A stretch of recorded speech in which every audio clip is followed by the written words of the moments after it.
Alright, let's begin. HIMATSUBUSHI, for you, the final mystery. I now entrust you with all the mysteries hidden within Higurashi when they cry. However comical it may be, if you have reached any conjecture, then you have passed. This final novel is a meager reward for you. Conjecture is impossible. You have the right to reject the story. Start. Who is the criminal, you ask? Don't we search for them in this story? Who is the criminal, you ask? Do you even know what the criminal did? Who's the criminal? Who's the criminal that's going to kill me now? Frederica Berncastle. I messed up. I'm so sorry. I messed up the poem. Midsummer 1985. How do you screw it up? The first thing. Ah! Oh my god. I don't know. Okay. So, let's see. I'm sorry! Frick! I don't know what's wrong with me. It's okay. It's okay. God, I messed up. I was trying to do it and I messed up. Shh. Just get over it. Just get over it. Okay. I had misread the time and ended up arriving too early. The schedule board flipped with a series of clacks. My flight to Sapporo was still a bit later on. I still had over an hour before boarding. Well, I might as well close my eyes for a bit on that bench over there then. I came here directly from work, so maybe the fatigue from that was making me sleepy. Finding a suitable bench, I put my luggage on the seat next to me and settled down. I sighed like an old man. I had hoped to stay young forever, but had become splendidly middle-aged. Apparently, the rumor that even people in the latter half of their 20s experience a decline in their physical strength wasn't a lie. It had been mind-numbingly busy at work lately, so I rarely had any time to myself. This might have been the first time I'd been able to enjoy a journey alone like this since I was a student. The reason behind this trip was to meet with an old friend. It was a bit strange to call him an old friend. In fact, it might be better to call him a bad one. After retiring a couple of years ago, he moved to Sapporo, his mother's hometown. His mother passed away soon after, and he was now peacefully enjoying his second lease on life. His name was Corrado Oishi. He was a former detective from the Primary Investigation Unit at the station in Okinomiya Prefecture. To be honest, the only direct contact we ever had didn't last more than 3 days. After that, we exchanged New Year's cards but never met again, so this would be the first time meeting him in 7 years. In other words, we met 7 years ago, in 1978. There was something I just had to ask, to talk to him concerning about that time. To explain that, it was impossible not to recall the incident that happened back then. That kidnapping, the details and the resolution of which were resigned to darkness. Also, it was impossible not to recall a certain mysterious girl. Oops, I should have read it in a lower voice, because Akasaka's older. My name is Mamoru Akasaka. It was a year that had been strangely hot, even though it was only June. Early summer, 1978. Goodbye, teacher! Okay, bye! Watch out for cars, and don't drop in at a friend's house along the way. Make sure you get your textbooks in order for tomorrow before you go to bed. The lively sounds of children running toward the hallway. Hey now, didn't I tell you before? I already have one of those. I don't need any more. The unique high-pitched voice of youth. The energetic shrill of the cicadas went completely unheard by their ears. Oops, I should have talked in a lower voice. It doesn't matter. Because Himatsubushi is my least favorite chapter, I'm just gonna say, okay? Because, I'm sorry, I read Higurashi for the main characters, not... I mean, I like Akasaka well enough, but I'm not that invested in Himatsubushi. At least Rika's in here, and Mionin, so... Children returning home from school split off one by one from their groups of friends as they went through intersections in the residential area. Even though there were several of them in the group as they left the school, as they got closer to their homes, their numbers dwindled. That's why the fewer friends you were walking home with acted as the indicator that you were much closer to your destination. Later! See ya! Yeah, see you tomorrow! He finally parted ways with his last friend. A van was parked at the bend of the road. The window was open, the sound of the radio leaking outside. It must have been the news or something. For that reason, the three of them were arrested for traffic violations and obstruction of justice due to the protests against the Hinamizawa Dam project, resulting in bloodshed when clashing with the riot police last month. Things have only become more violent. The police are therefore taking precautions against radical activists, causing yet again another accident. Last week, there was also a direct confrontation with the minister Inugai on the steps of the Ministry of Construction. The boy's ears perked up at the mention of the name Inugai. At the moment, a man's face peeked out suddenly from the window of the van.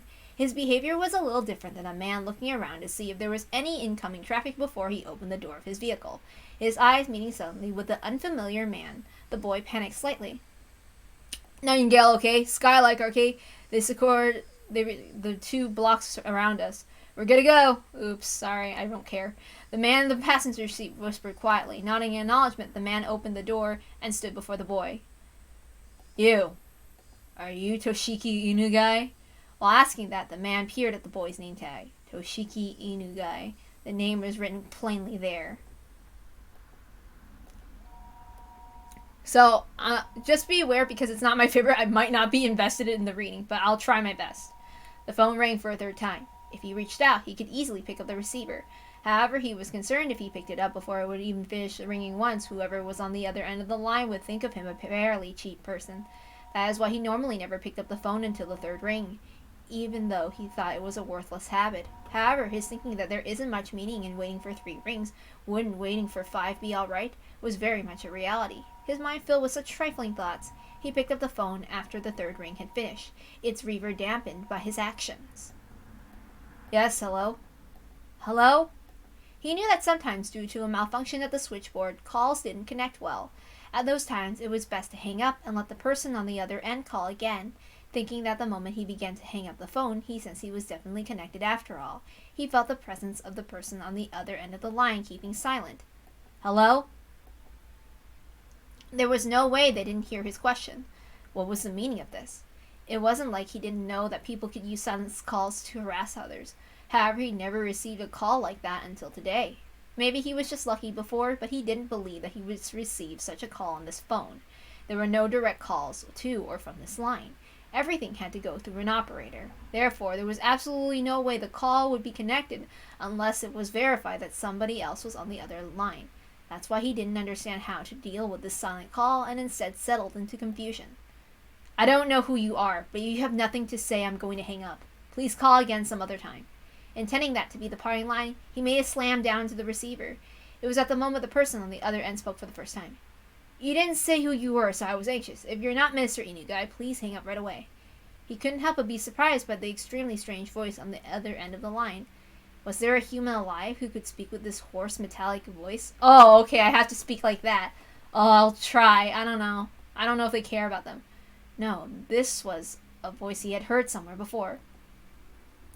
This is the kind of voice that was on those lowbrow documentaries that they used when they wanted to hide the identity of a speaker, wasn't it? Okay, well that's too hard. I'm not doing that. The voice that he was hearing over the line was exactly like that. Who are you? As I said, that is what I wanted to ask. Are you Minister Inugai? Inugai hesitated to answer.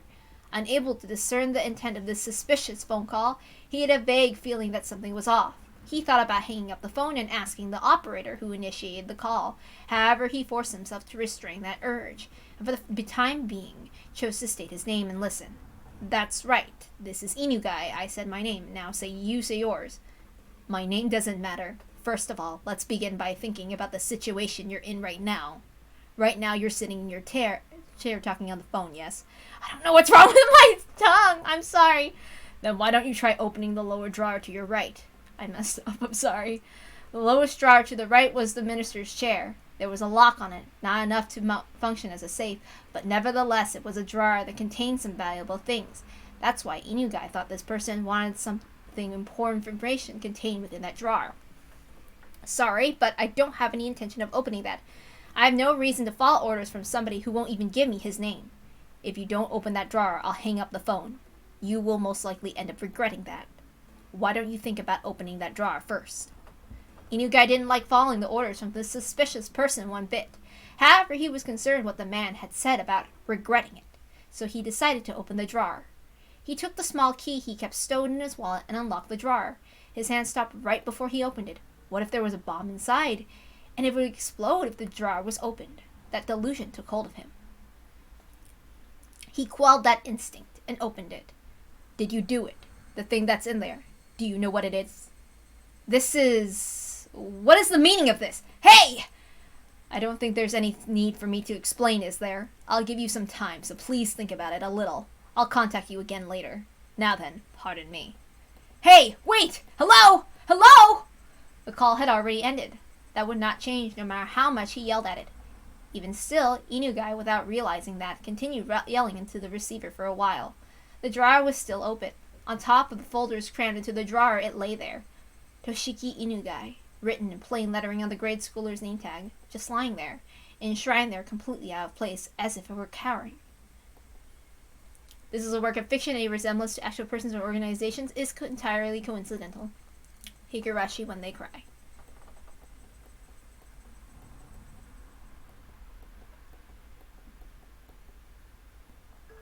Do you remember, Yukie? This picture. This is where I first proposed to you. That brief moment before you nodded back, you probably wouldn't know just how much it seemed like an eternity to me. Yes, I would have never thought that amount of time could feel like an eternity. Compared to how long I had to wait for you to propose to me, it was... From the moment I met you until today, compared to the time I've spent when I was born, it might have only been a brief period, but they were definitely precious, beautiful days that deserved to be called an eternity. That time continues even now. From now on, I wonder if it'll be a boy or maybe a girl. Either one is fine. A boy or girl, either way it's living proof that we love each other. Oops, I'm sorry. I don't know who's speaking, so I'm just gonna speak in my regular voice. I can't. If it's a boy, we'll name it after you, Mamoru. If it's a girl, we'll put Yuki in from my name and hers. Thinking about names is so fun that in the end we still haven't decided yet. There's still time to puzzle over it. Not that long of a time, actually. Shit, give me a moment. What the hell? Okay, you see, Yukie, there's something I have to apologize for today. It's my job. Sorry, it looks like an annoying bit of work has come up. In the worst case, I might not be able to be there for the delivery. It's fine. You have a very important job. What you do protects the way we live. Compared to you, it's nothing. Please go ahead. When you return, I'll be waiting here with our child. Thank you. Also, I'm sorry. Please don't apologize. If you feel guilty about it, then you can just atone.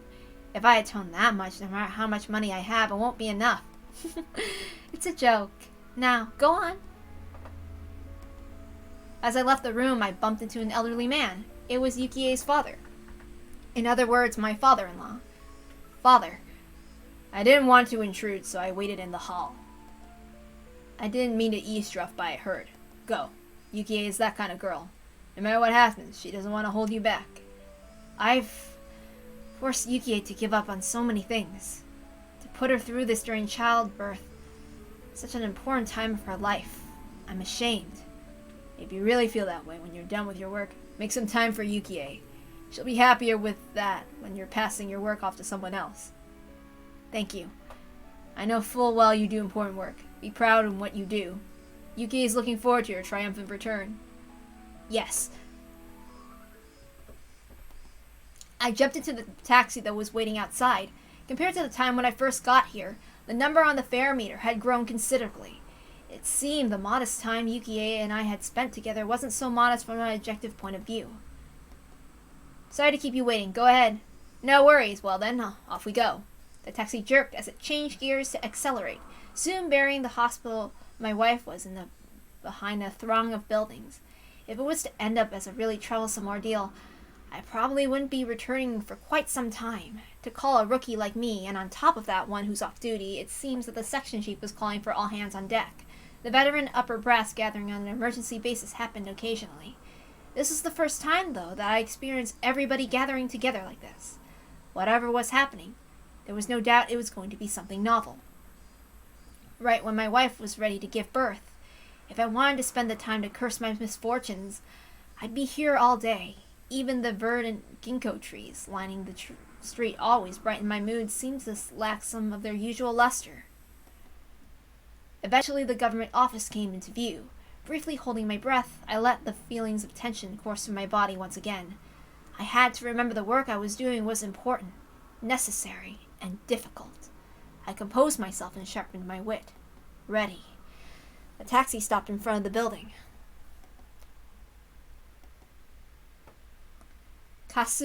Gaseki, Tokyo, Metropolitan Police Department, Public Safety Division. Chief, everyone's here. Akasaka, could you close the blinds?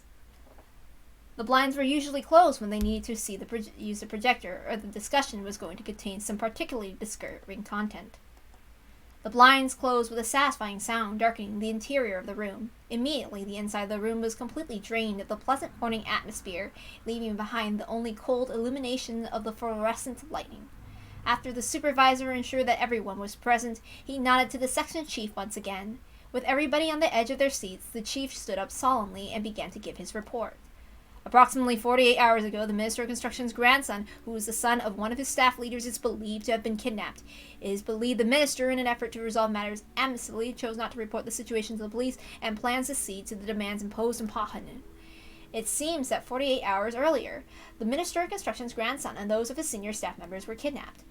The reason why it was phrased that way was because the person in question didn't admit it had happened. Based on the results of the surveillance conducted on the minister's residence, multiple suspicious phone calls from what is believed to be outside the city took place. The abducted child is said to be under treatment for some illness, but there is no trace of any hospital records or witnesses to such effect. Due to that and various other reasons, we believe without a doubt that a kidnapping has occurred. Here they omit the details that brought this incident to light. If you think about it a bit, that meant that before this incident happened, the minister's residence had been under surveillance already. I won't use the words spied upon.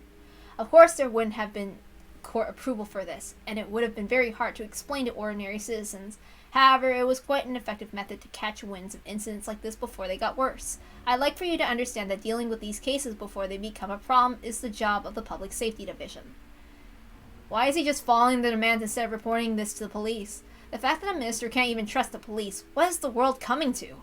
It seems the group of perpetrators demonstrate that they have quite a high level of surveillance on the minister themselves when they conducted the kidnappings, enough to give the minister pause before calling the police. We'll find out right away if you call the cops, more or less. So it's possible that there's a mole close to the minister. Several of the high-ranking members who seem to have experience with this kind of thing let out deep sighs. The goals of the perpetrators and demands, as well as the entire incident, are as of yet unclear, but in any case, the possibility that this may grow to threaten national interest is extremely high. If their goal was to simply have their demands met for monetary gain, that would have been nice. However, if this was some politically motivated shakeup, things would get a lot more complicated. Since we're not receiving any cooperation from the victim, that means we're not privy to any of the details of the threats or demands. Due to the fact that we believe there may be a mole involved in this incident, this investigation is highly classified. Only the people in this room are to know of this. Furthermore, as this case is our utmost priority, we'll be placing a hold on everybody's normal duties. Understood? After that, the supervisor continued on, tactfully explaining our course of action. If this incident were to become public, it was possible the minister's political life would be over. I'll spare the explanation of how the rest of the dominoes would fall, but in the end, support in the Diet would decline, followed by a no-confidence vote and a snap election. It might even expand communist influences. In other words, we wanted to handle this delicately. Kawasaki and Saeki, monitor communications from the minister and the child residence 24/7. Find out what the minister is doing, report anything that happens. The remaining members investigate whatever is related to the cases assigned to your units. Focus your line of investigation on the commies, Reds, and Confeds. Don't discount the possibility of foreign involvement either. I've experienced one or two unamicable situations before. This, however, was the first time I've seen things get so hectic. Several sophisticated conversations were progressing without the involvement of a rookie like me. I didn't intend to be timid, but I couldn't hide my confusion at this unfamiliar situation. And cover that, as for Akasaka, I snapped back to alertness upon hearing my name called. Yes! You investigate the environmental groups that have petitioned the minister. Among them, that's the group protesting the Hinamizawa Dam project that made the papers. Make sure you investigate them thoroughly. I doubt this is an act from some citizen group, but we have to eliminate every possibility we can. Understood. So, those opposed to the Hinamizawa Dam, it's probably best if you go to the location personally. Get some information from the local authorities. They're fairly radical organizations, so the Public Safety Division there should have them marked as well. Understood. I'll head over there. Your wife, she's almost ready to give birth, isn't she? I apologize for the timing of all this, but I'm counting on your cooperation. We can't take our time with this, so we just have to brute force it with our boots to the ground. Yeah, I know. My wife hates to interfere with my work with her own circumstances anyway. Sorry, and thanks. So then, for Kawasaki and Saeki, to help support your... I didn't want to take a business trip when my wife was about to give birth, even if I was a little busy, So as long as I was in Tokyo, I could head to the hospital right away. On assignment, though, that would be difficult. Even so, I knew the work I was doing was important, and fully understood I was no position to be selfish. I'd have to make it up to my wife for having to be away at such an important time. My wife, Yuki, would probably forgive me with a smile. The only thing that she could hate doing would be holding me back. My male ego, though, at least wished she would have tried to stop me. Sorry, Yukie. I don't mind if you always complain to our child that their father couldn't come to the hospital when they were born because he was too busy with work. The next day I took the bullet train to Nagoya, and from there transferred to the train to XX Prefecture. Getting to my destination by land took several hours. If I was traveling by air in that amount of time, I could probably get as far as Hong Kong. The prefecture was by no means close. I never sat in first class except for work, but whenever I did, these seats seemed stiff. Closing my eyes, I mentally reviewed the documents I read yesterday. The group under the investigation, the Onigafuchi Defense Alliance. They were a group of residents opposed to the development proposed under the Hinamizawa Dam project. The local protests were quite heated and were getting more radicalized. Even limited to what was written in the newspapers, there was a bloodshed that occurred during a clash with riot police, interference with the dam construction. Too many to count. The number of petitions, sit-ins, and direct appeals to the relevant organizations were innumerable. As the extensions of that, there was a direct appeal to the Minister of Construction the other day. This is the reason why we're investigating this group in the first place. The land that they lived in was going to be submerged, so it was no wonder they would go into a frenzy over it. Even given that, though, would they really be capable of doing something like kidnapping the Minister of Construction's grandson in order to halt the project? From my take on it, I had serious doubts. This kidnapping plot was extremely sophisticated and complicated enough that it was believed that there was some political backing. This wasn't something that could be pulled off by some group of local protesters. Well, just like the chief said, the plan was to eliminate all possibilities. While I'm in the XX Police's reference room, taking my time investigating, the higher-ups in Tokyo would probably solve the case, without my involvement entirely. Even if that was true, I couldn't regret being away from Tokyo while my wife was ready to give birth. This was work. There was really nothing that I could do. The announcement that we'd be arriving at our destination soon snapped me back to wakefulness. Gogora Prefecture, Prefectural Public Safety Division. Okay. The Onigafuchi Defense Alliance? Yeah, they've been quite active around here.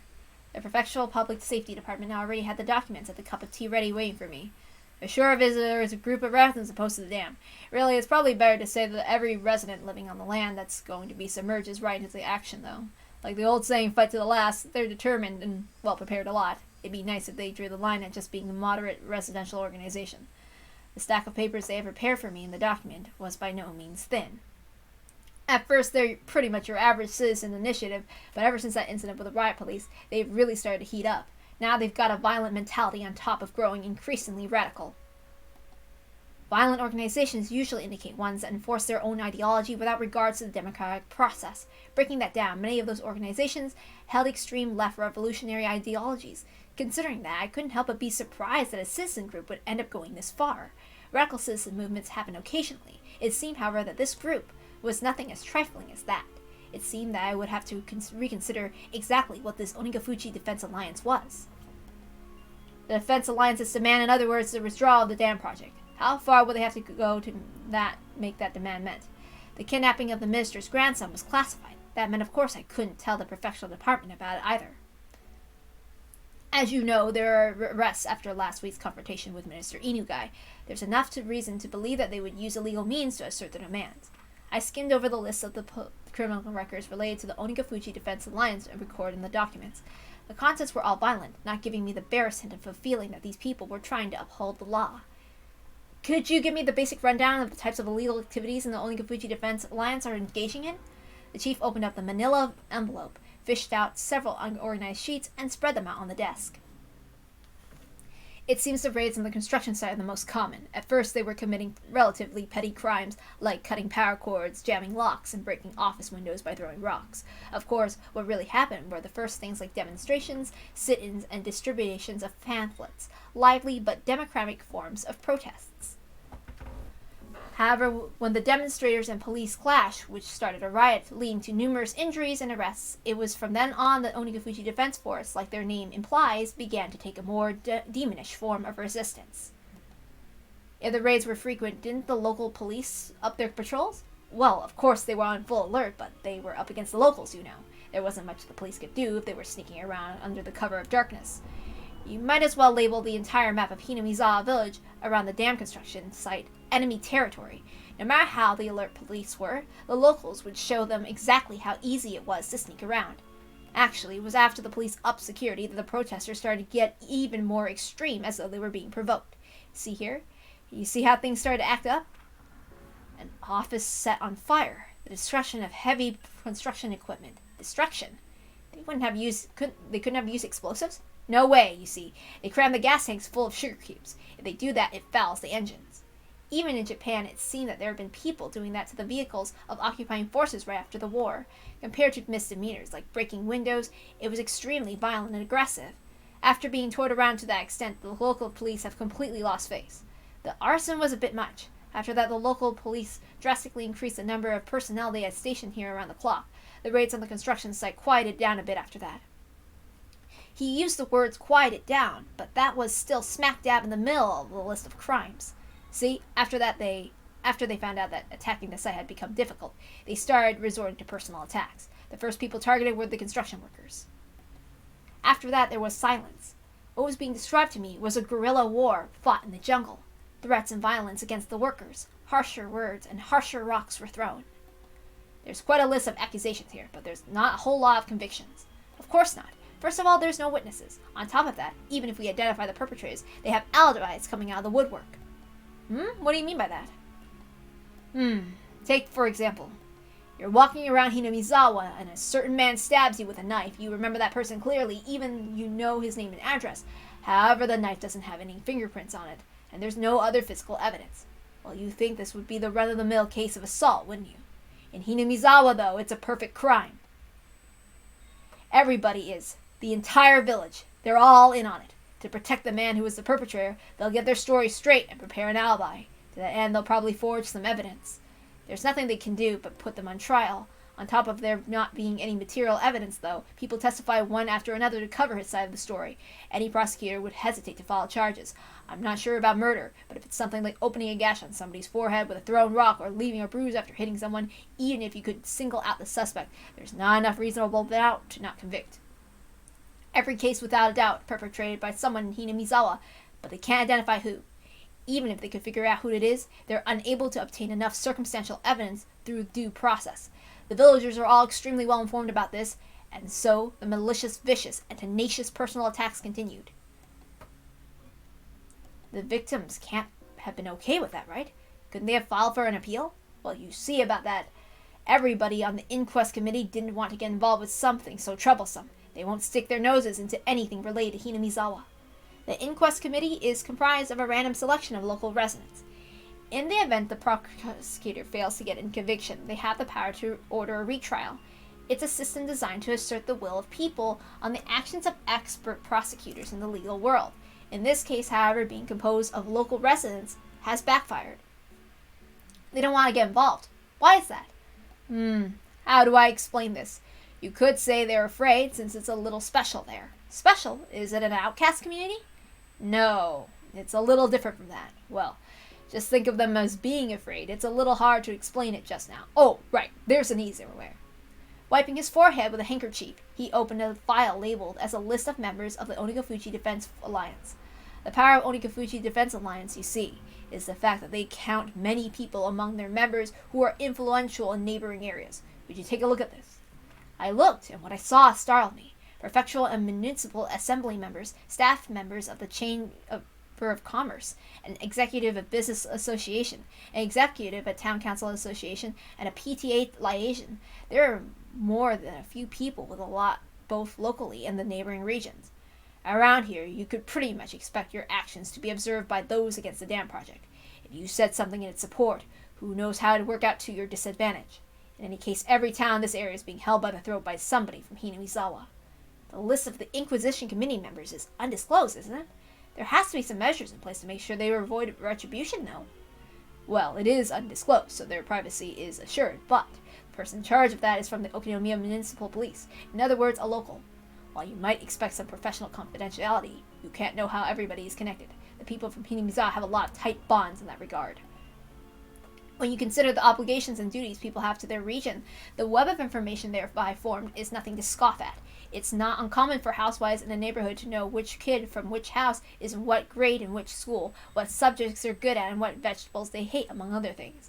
You see, there's a Yakuza organization here with strong ties to Hinamizawa and the surrounding area. It seems they're providing full support in these recent incidents. They seem to be proving most effective. Gangsters, signed together with residents opposed to the obstruction of the dam? It's a little hard to see what their common interest is. It's not that difficult at all. You see, actually, one of the lieutenants in that gang is originally from Hinamizawa. He was adopted into a rather influential family in the village. Exactly what was this Hinamizawa? I had thought of as something desolate, rustic village. However, for some reason, they exerted a strong influence in the surrounding areas and had a strong sense of unity. They would protect their village by any means necessary, even if it meant resorting to violence. The chief had said that they were afraid because there were numerous influential people living there, but somehow I got the feeling they were afraid of the village itself. Okay, so I don't know if you understood all that jargon. It might sound really boring, but it is what it is, okay? There's something clearly different from what I had read in the documents in Tokyo. This was no simple residential protest against the dam. For some reason, an uneasy feeling began to nestle itself in the back of my mind. I chose the most basic way to ask my question. In other words, I directly asked what I wanted to know. Chief, this is just a hypothetical situation, but... Huh? This Onikafuji Defense Alliance, in order to halt the dam project, do you think they could, say, threaten somebody important to accomplish that? The chief replied immediately, it's possible. Truth be told, they've already gotten to the municipal and prefectural offices, as well as the local offices of the Ministry of Construction, and done things that could be construed as intimidation. Several of the workers' families have also reported that they're being followed around by some suspicious people. Well, that would make sense. To halt progress on the dam, they raided the construction site, destroying heavy machinery and lighting up the construction office on fire. If they didn't have any qualms about doing that, threats and violence against people related to the dam would probably be no problem. But that was it. Even your everyday hoodlum could use threats and violence. However, this time it was the kidnapping of the minister's grandson, at an enormously high-level crime. Not only was pulling off the kidnapping difficult in the first place, but so was maneuvering to have the minister surrender to their demands immediately. This was no way the work of amateurs. These people had the power to enact this large of a crime? That was the heart of the matter. Was this Onikafuji Defense Force an organization capable of pulling this off?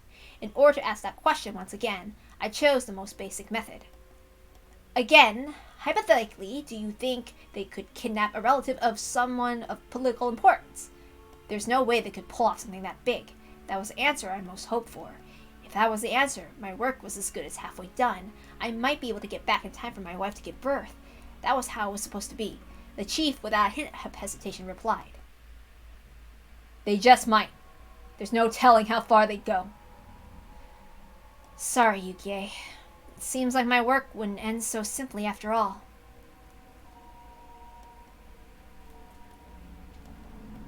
Oh, Akasaka, good work. How's the information gathering at the prefectural office? It's coming along. It seems I'll be able to meet with their local public safety department, so I'm planning on heading out that way. How's the investigation in Tokyo going? The others are progressing along, but the numbers of groups we have to investigate are countless. Time isn't really a luxury here. There are no new developments at this time. No matter how suspicious the Onikafuji Defense Alliance was, if they solved the case in Tokyo, my job was done. It looked like my wishful thinking wouldn't come to pass. Hanging up the phone, and I let my gaze drift outside the window to the valley of unfamiliar buildings. Akasaka, a car you can borrow just returned. I'll take you to it, so follow me. Ah, thank you. He showed me the elevator to the underground parking lot where a battered sedan was waiting for me. That the steering wheel kept drifting to the left was a little concerning, but it would be enough to get me around for a while. My destination was Shishibone City, Prefecture, an area under the control of the Onikafuji Defense Alliance. The Okinomiya police station was right in front of the lines. Alright, here we go. I'm sorry if, it's not super entertaining, but, this is, it's my least favorite. It is important. That's the thing. It's important. But for me, it's not my favorite for a lot of reasons. Okinomiya Prefecture, Okinomiya Police Station. Shishibone was, as far as provincial cities went, rather behind the times. Okinonomiya, recessed in the mountains, was even more remote. With little changes between the seasons, all that was left was the tepid passage of time. It made for a rather drab town. There were no tourist attractions or local delicacies. Without even a strong regional industry, it was simply dull. Looking at the monotonous and peaceful townscape, it was hard to catch a glimpse of the radical resistance of the Onigafuji Defense Alliance. The atmosphere of boredom didn't hint to the Okinonomiya police station being on the front lines of the dam conflict, nor the numerous incidents that I heard about the prefectural headquarters. Good morning. Are you here to pay a fine? No, I have an appointment with Motodai from the Public Safety Division. Please tell him it's Akasaka. But my apologies. Please wait a minute. The clerk who thought I was here for a parking violation at first glance, after fumbling with the unfamiliar extension number, told the person on the line they had a visitor. Welcome, welcome. Akasaka, was it? It must have been tiring traveling all the way out this way. Sorry we have to do this here. I tried to reserve a reception room, you see, but the counselor suddenly woke up and chased me out. I'd hesitate to call where we were a conference room, as it was very small and cluttered. The cramped space was packed with lockers. I had the impression it was more of a change room that doubled as one for smoking. Listening to his crude chortles, I didn't get much of a feeling that Motodai, who was the head of the local public safety division, was much of an intellectual, but I knew that in exchange he had both experience and absolute confidence in his instincts. I apologize for interrupting you during such a busy time. I'm Akasaka from the Metropolitan Police Department. Pleased to make your acquaintance. Motodai from the Public Safety Division. Nice to meet you. I was threatened by Sankai from the Prefectural Gangbusters to the generous with my cooperation. Gangbusters? You mean the Prefectural Crime Prevention Division? You see, we're treating the Onigafuji Defense Alliance as an extension of the local Yakuza. You'd have to be a newbie to think they're just a residential protest group. They said the prefectural office, too, that the Onigafuji Defense Alliance was linked to the local mob. If I recall correctly, the adopted son of somebody influential was a lieutenant in that gang. It's the other way around. The complete opposite. Yakuza put up the protest group as a front to justify their actions. Just think of it like that. Completely the other way around. Motodai was just rolling with laughter. This is slightly different than the info given to me at the prefectural office, but somehow, embedded locally, would be more knowledgeable. While we were talking, occasionally some people who seemed to be detectives would come in and change. One of those individuals, noticing Motodai's guffaws, came up to us. I was wondering what you guys were talking about. Oh, Kura! Perfect timing! Why don't you join us? This here is Inspector Akasaka, who came all the way from the Tokyo Police Department. An inspector? An inspector? I'm still a rookie. My name is Akasaka. Pleased to meet you. It must be nice to be so fresh-faced. Did they hire you this year? I couldn't help but think I was being ridiculed, so I only responded with a forced smile. I could tell this new person was like Motodai, the type who had confidence in their instincts and experience. I really didn't like those types of people. Let me introduce you, Akasaka. This is Oishi from our investigative department. Regarding the S-file you were asking about, he's familiar with it. S-file? S is for Sonozaki. If something is S-file, it means it has something to do with the Sonozaki family. It's something of a code name. Sonozaki? Come to think of it, I remember when I was poring over the documents at headquarters, there were quite a few people with the last name Sonozaki popping up. If I remember right, there's Sonozaki, who's one of the executives of the Onigafuji Defense Alliance. I'm pretty sure they're the treasurer. The two of them were surprised when I rattled off what post that Sonozaki held. After a moment, both of them erupted into laughter. Akasaka, was it? You're quite the studious one. Could it be you memorize all the central figures in the Alliance? I wouldn't say memorize exactly, but I've at least read the list of the Onigafuji Defense Alliance executives. Then, who are the president and vice president? The president is the mayor of Hinamizawa, Kei Kimiyoshi. The vice president is the priest of the local Furude. The treasurer is O Sonozaki. The auditor is Makino. The liaison is Y Kimiyoshi. PR head is Y Sonozaki. Akasaka, you're pretty good. The pay sucks, but you want to work here. You're just the type we're looking for. By the way, Yoshio Sonozaki is the head of the youth department. So close! The head of the public relations is actually Tadayoshi Sonozaki. Feeling like I was being complimented at all, I started settling into an uncomfortable mood. However, I was becoming more and more aware that I was the weakest link in this investigation, so I just had to bear with it.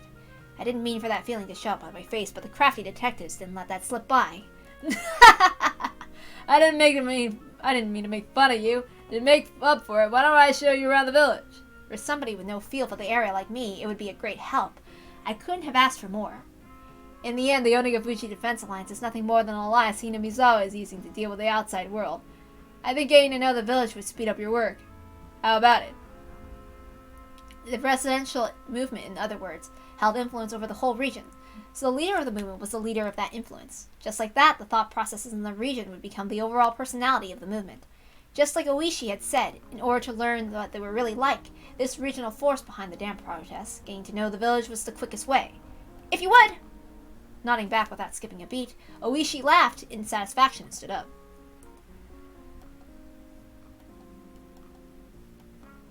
If I took the information I learned at the prefectural office from Motodai to heart, if my position was exposed, my personal safety was at risk. The opponent was an extremist group that had no qualms about using threats or violence against somebody. If my personal info was leaked, it wouldn't be hard to imagine that I'd be in danger whether on the job or not. Thinking that, I felt a little nervous. These guys are quick to remember faces. If you're seen with me, they'll probably do a lot to hinder your work. This might be a little cliche, but put these on. Oishi handed me an incredibly suspicious disguise comprised of a baseball cap, sunglasses, and a mask. I didn't want to get all hot and stuffy, but Oishi's warning was probably right on the money. Considering that, I put them on with appreciation. I looked so suspicious that Oishi had to smile wryly. How much did I tell you again? Let's see. To the part where you were talking about how these three ancient families control the village.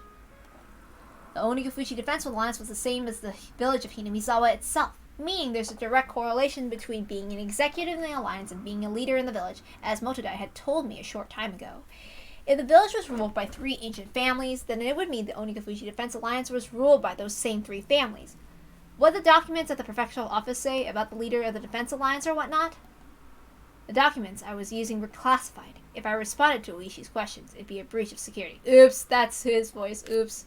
However, most likely, this man I judged was more well-versed in the situation than any of the documents at the prefectural police department, so I decided to answer him. That the president of the alliance is currently the mayor of the village, Kichiro Kimiyoshi. Oishi, upon hearing that, let out a small chuckle. For him to ask like that and laugh at the answer, as it was recorded in the documents, meant that wasn't the case in reality.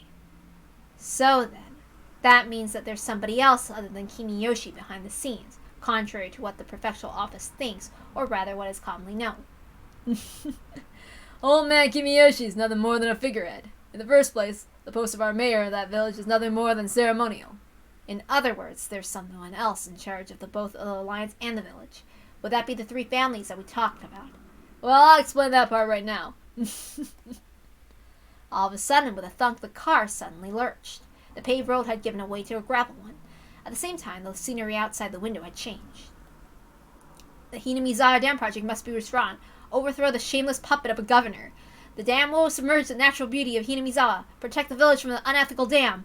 Fear the wrath of Oyashiro's curse. Demolish the dam. Those involved must go away. The construction office must respond. The office manager excess must negotiate with us.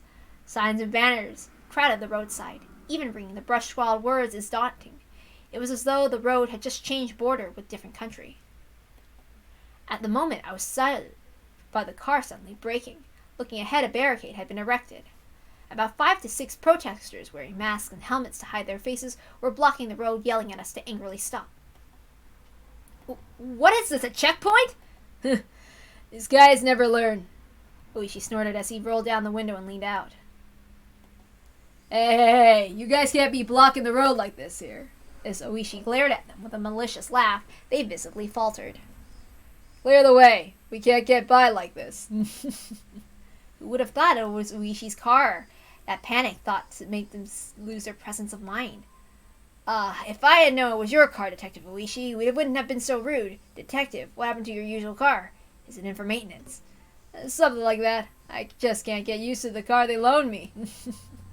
Judging from their brief conversation, I could guess they were familiar with the license plate of the car Oishi normally used. In other words, if they knew the car belonged to the police, they would have hidden the barricade. What they were doing was obviously obstruction of traffic, a blatant crime. Who's that suspicious guy?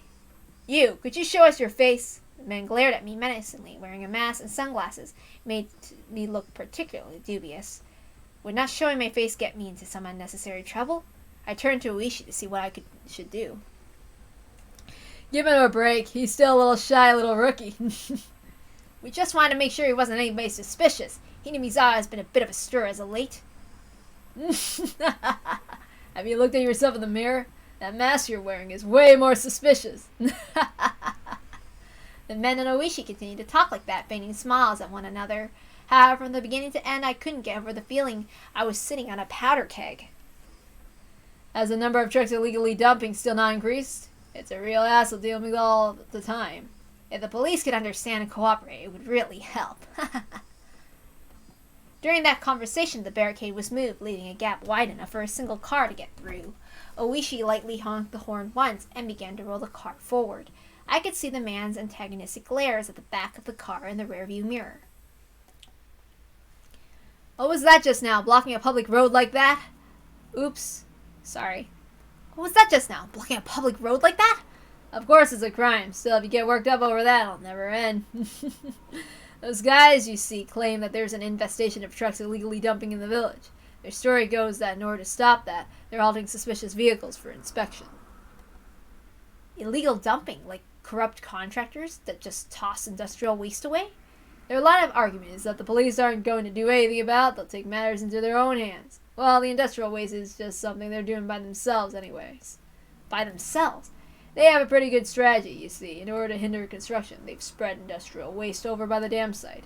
Then, blaming on the corrupt contractors, they start instituting these inspections. There they stop every construction vehicle coming through and interfere with them as much as possible. So, then, it's one of those methods the Onikafushi Defense Alliance is using. Sorry, I'm not very good at Oishi's laugh, so... With that inspection just now, this car's license plate has probably been recorded. It shouldn't get stopped from here on out. These guys know very well not to get me angry. See, the rumor is that they figured a car is related to the construction in some way. Not only would there be checkpoints stopping it at every turn, but they'd be throwing rocks, planting road spikes as well. It's best you be careful so you're not identified. If they find out you're from public safety, who knows what you'll suffer from. Oishi was acting like we were talking about something fun, but for me it was no laughing matter. It almost feels like we wandered into a civil war in the Middle East. That's a good way of putting it. It's pretty much just what you said. Oishi turned to me with a grin and menacing laugh. You see, this here's a war zone. The car slowed down a bit as it went a narrow road through something from farmland. Oops, I messed up. You see that house in the forest over there? That antiquated one. Looking at Oishi, where he was pointing, it was an old traditionally designed house. That belongs to the mayor, the old man Kimiyoshi. You could say it belongs to the main Kimiyoshi house as well.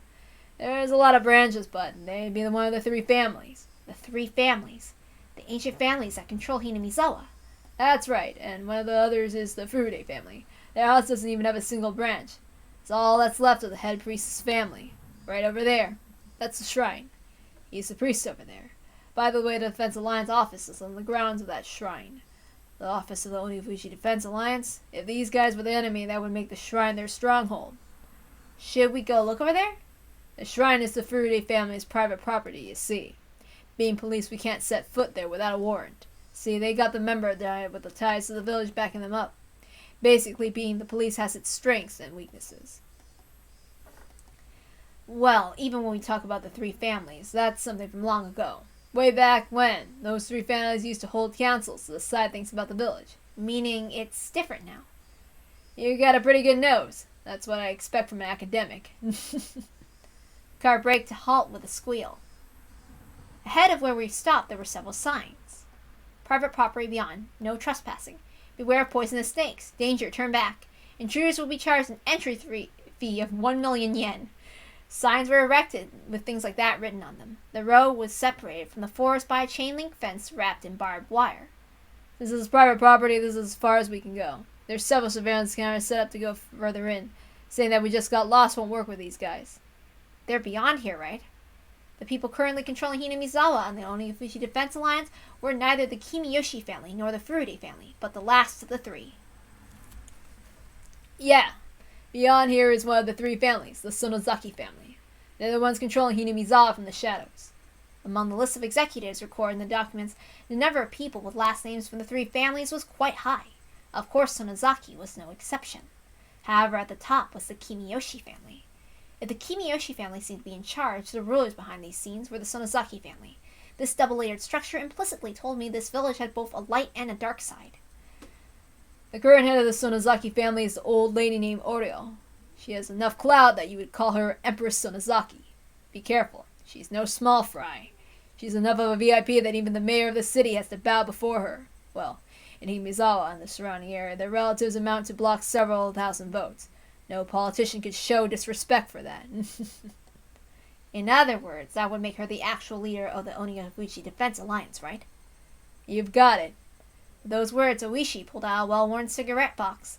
The suspected kidnapping of the minister's grandchild and secret threats.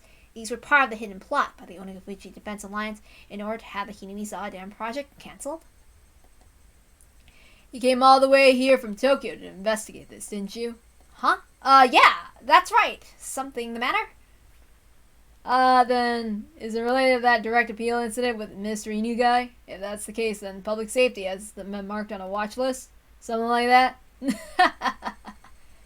Having you guess that so quickly makes this easy.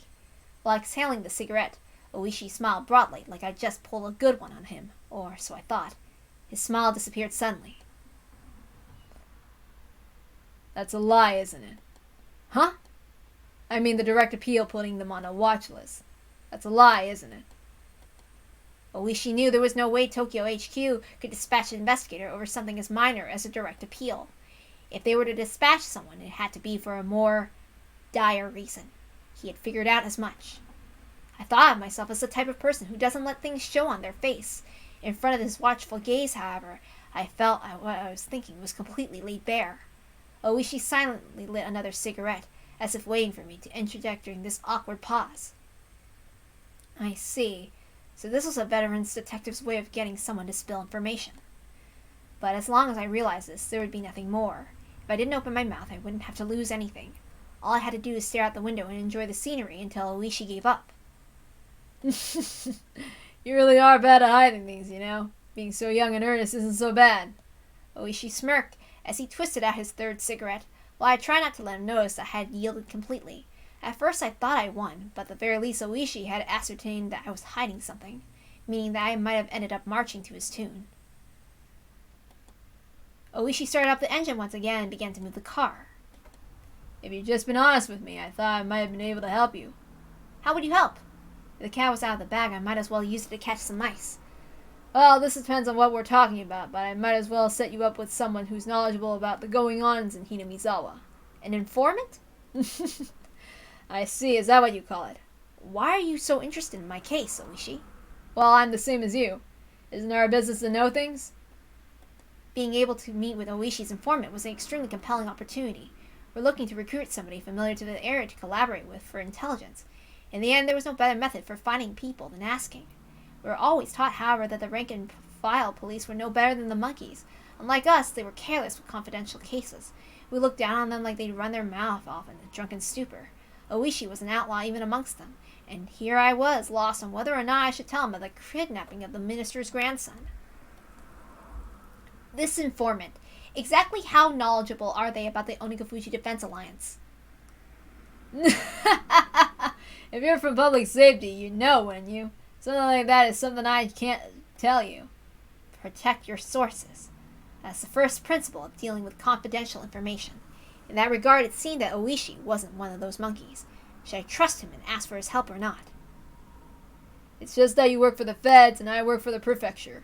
I don't think that our jobs are that different. I think I can be of help. However, I had trouble believing that this crafty old man would simply help me just like he claimed. I find it hard to believe that someone of your standing would help me out without strings attached. Well, it's not like I'm complete without an ulterior motive. As I recall, you guys have space in your budget allocated to pay informants, right? Something you don't need to submit a receipt for.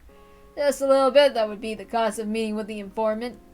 In other words, give the compensation earmarked for the informant to you first. Well, else the details of this deal are so clear-cut. He certainly was something else for being able to brazenly state his ulterior motive like this, rather than him doing this out of kindness in his heart. everything was a lot clearer if he was being compensated for his steal. I felt he was the type of man who was good at these backroom dealings. Don't misunderstand me, please. It's not me who needs the money. It's the informant, okay? Well, in regards to the payment, I'll be handling the money. When do you want it? Right now would be good. If you don't have it on you tomorrow, works well. I pulled out a wallet that was different from my personal one. The price was pretty much fixed depending on what kind of information I was paying for. In this case, the payment was up front. Also, considering the fact I didn't know what kind of info I would get, I shouldn't pay too much. When I suggested that, Oishi suddenly stretched out his hand and tightly grasped the contents of the wallet. At times like this, it's best that you not be so stingy. It's alright. It won't go to waste. I understand. I won't be stingy. And? What kind of information are you looking for? Depending on what you know, how we approach this will probably change. You swear you won't spread this information to anybody else, Oishi? I can't swear as much. I'm the same as you. I can't withhold information obtained during the course of my duties. I got it, I swear. Nothing here gets said anywhere else. On top of that, thanks to you, I can pay back what I owe for my mahjong debts. In any case, I won't break a promise that involves money. I was still unsure if I should trust him to the very last moment, but in the end I broke down. Oishi wasn't the type of guy I could trust 100%, but there was no mistaking he had access to underground information networks. In order to accomplish my mission swiftly, I needed his cooperation. I set my resolve. I'm investigating whether or not the Onikafuji Defense Alliance is related to a certain incident. Certain incident? There's a possibility that the Minister of Construction, Inugai, is being coerced by someone. Saying that there's a possibility is a kind of roundabout way to putting it. It appears there's a mole close to the Minister, and due to that mole, the Minister had been monitored quite thoroughly and was seemingly forced to cede their threats right away. None of this was reported to us or the police. I see. So that's why you're saying there's only the possibility he's being coerced. In that case, isn't it a little strange? If the Minister didn't report this to anybody, how did you guys know about the incident? If we didn't spy on this Minister's private life, we would have never found out. I don't think we have to provide that explanation to the informant, so I'm omitting it. Oishi had apparently caught on and quietly chuckled when I refused to explain. I see. There's a spy close to the Minister, so public safety has made it a highly classified investigation. That certainly isn't an admissible story, is it? If the matter became public, not only would this affect the Minister's political career, but the possibility of there being a shift in the political landscape is extremely high. If the perpetrator's aim is indeed that, then this could develop into a very grave situation. Well, the government having development projects all over the country, they butted heads with quite a few people. It wouldn't take much wrongdoing for the left-wing parties to suddenly garner more support.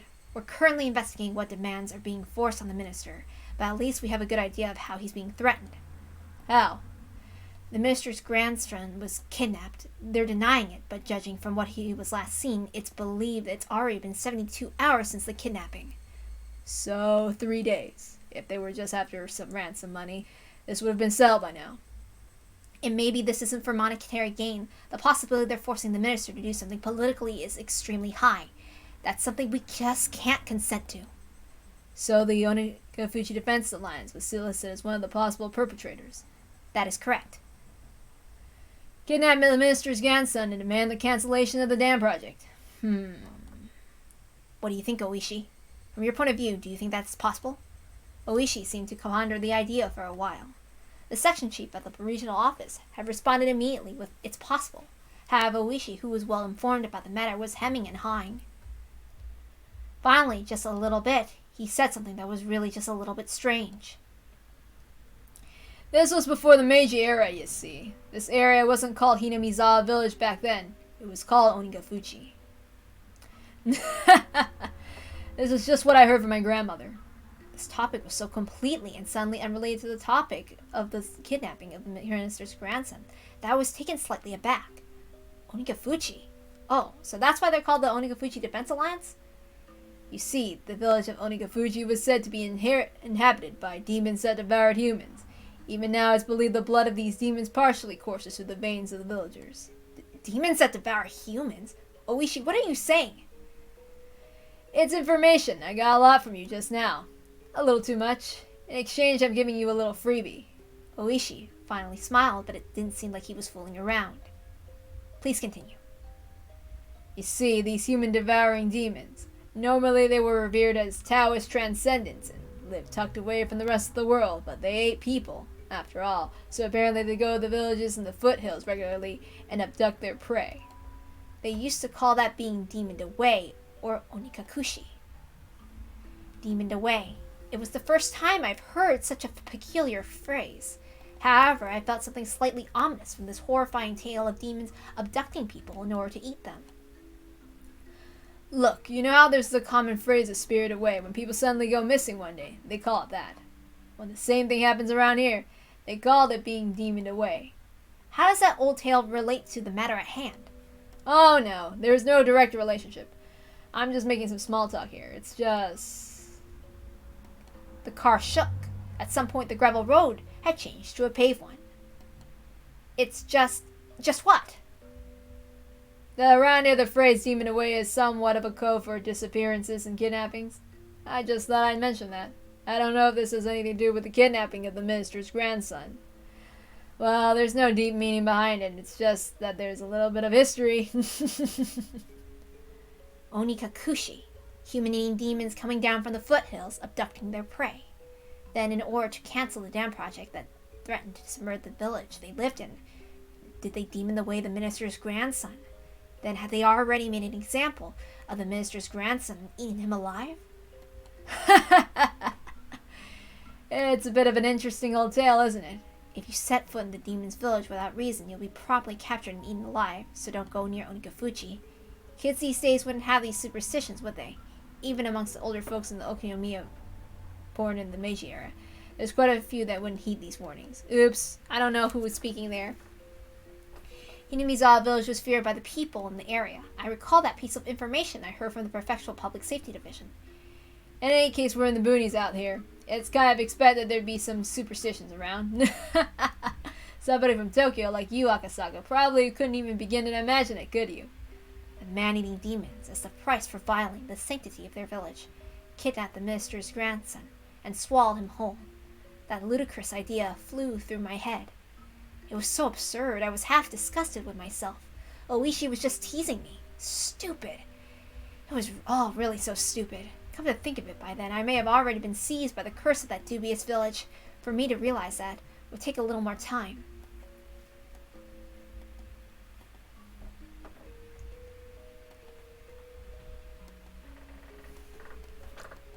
I wonder if we're going to receive any tips. Man, I was hoping that we could have seen Rika or somebody. Oh man, there are tons of tips. Well, why don't we read these then?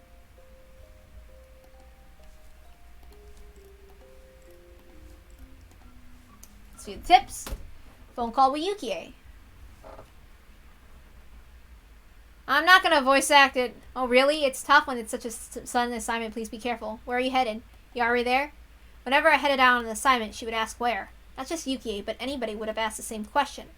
If it was a cold place, she would urge me to pack a thick jacket. If it was far, she'd warn me to be careful on the drive over.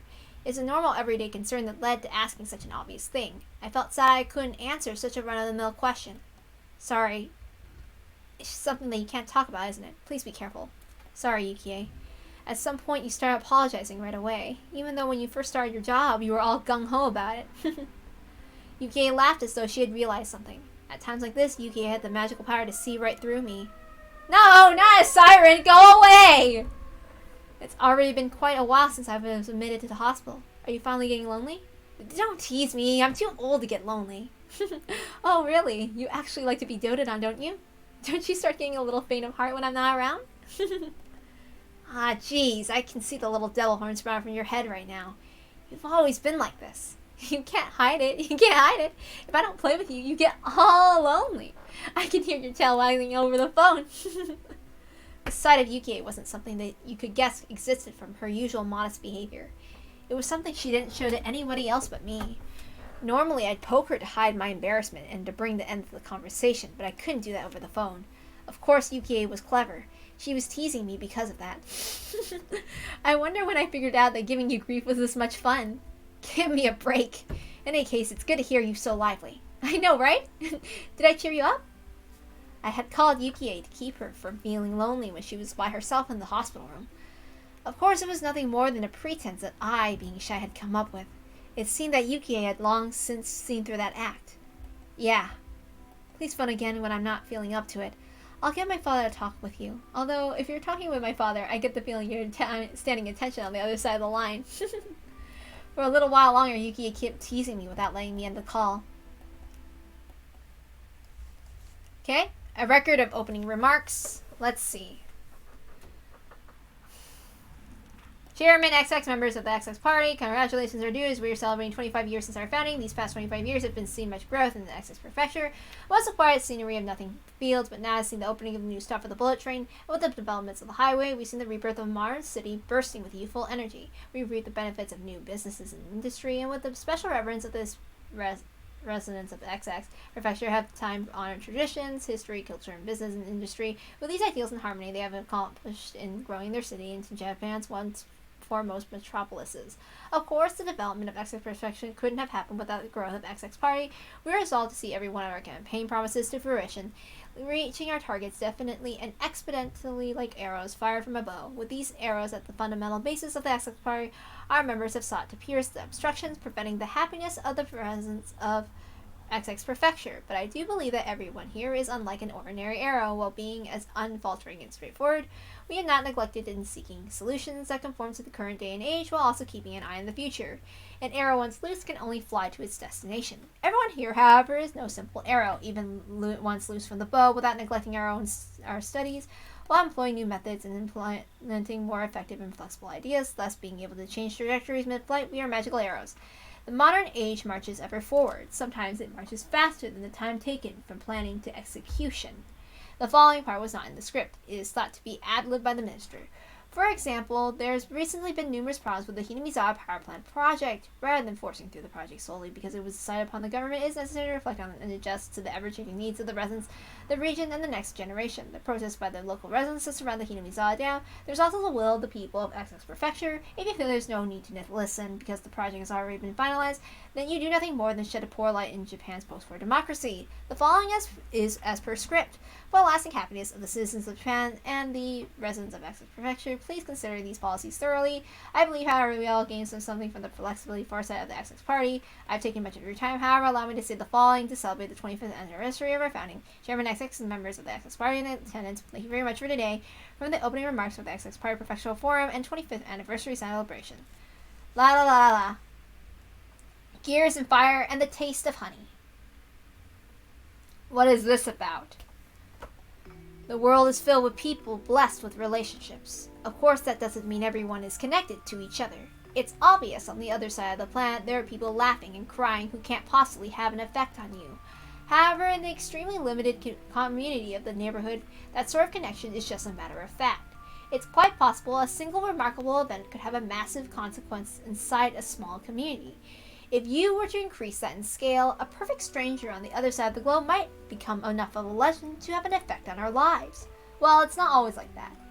Like I said in the beginning, the links between people basically aren't relevant in the grand scheme of things. However, what some household nearby is having steak or croquettes doesn't matter to me. When I put on my shoes, it doesn't matter to anybody where I put on the right or the one or the left one. This is much the average person can understand, but in reality, this is the truth. The bonds between people are quite well defined. It's just not a matter of distance or being far or near. For example, let's say person A's actions have some effect on me. Even then, person B's actions could have absolutely no consequence on my life. The reverse also holds true. Just because actions affect person A, that doesn't always mean they affect person B as well.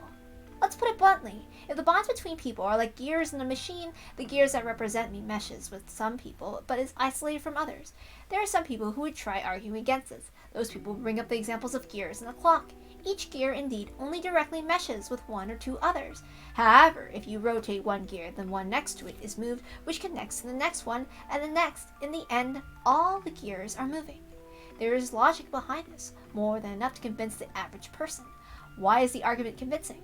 The answer is simple. The relationships between people are ambiguous and can only be described conceptually. How the gears are connected and how their movements are chained together can't be used as fundamental explanation, so it throws a wet blanket on that argument. So for the people who like that explanation, I'll use the example of the clock again to refute it. First of all, to say the world is a singular clock would be wrong. That is to say, there isn't only one clock. There exist many clocks in this world, each counting their own time.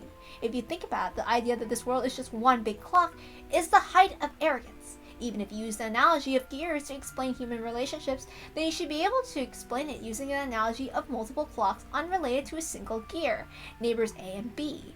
A is the gear in the same clock as me, so it's best to remain civil. B is in a gear from a different clock, so he doesn't really matter to me at all.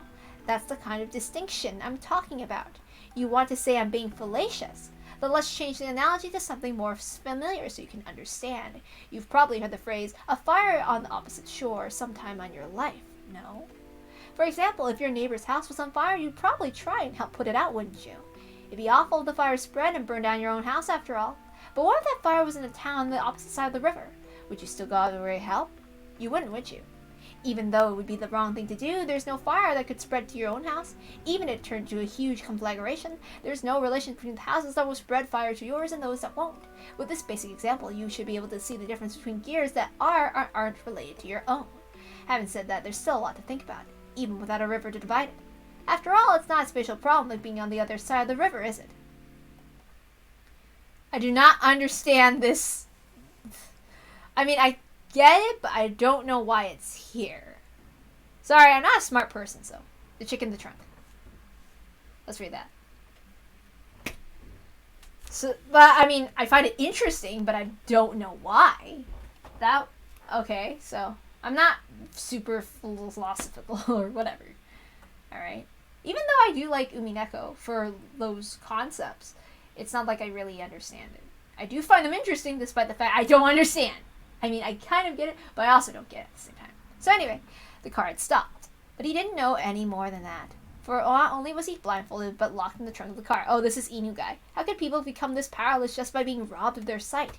He absolutely wouldn't have known this without experiencing it firsthand.